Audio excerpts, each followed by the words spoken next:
Well, it's pretty safe to say this is definitely the ookiest game I've ever played. It's the Addams Family for the TurboGrafx-CD, developed by ICOM Simulations. Loosely based on the plot of the film from 1991, you control the scheming lawyer Tully Alford on his perilous journey to sneak his way into the family vault for all the wealth residing within. And the gameplay consists of some pretty mediocre 2D platforming, where you run, jump, and shoot your umbrella at some really weird enemies, and you'll often get interrupted by interludes of grainy, digitized screenshots from the film with some lengthy dialogue. Do it again sometime, but I'm sorry, I don't have any money. The voice acting is decent, however, they didn't have the original cast from the film providing any of it. But at this point in time in video game history, it was a pretty major novelty to have high-quality voice samples at all. So as you can tell, this game is heavily abusing the opportunity to utilize the CD quality audio of the console add-on.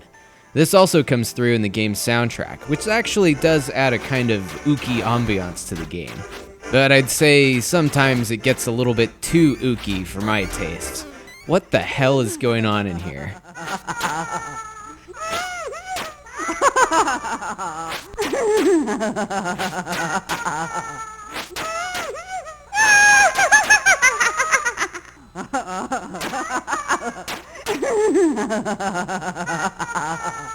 There are some really random rooms and encounters in this house for sure.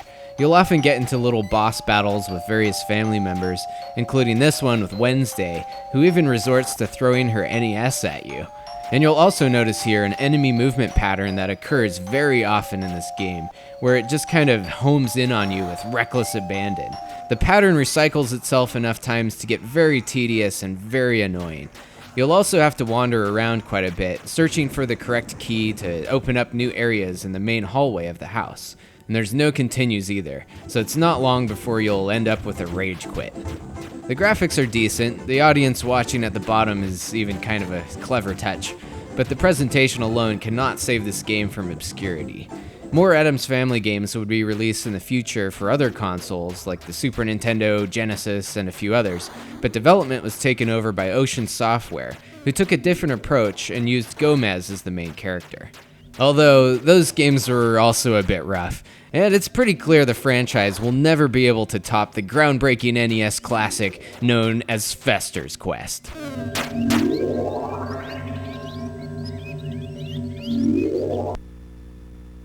What? Hey, I don't know who you are or how you got in here, but I do know that you better keep yourself out of my way. That vault's got my name on it, so butt out, wimpy!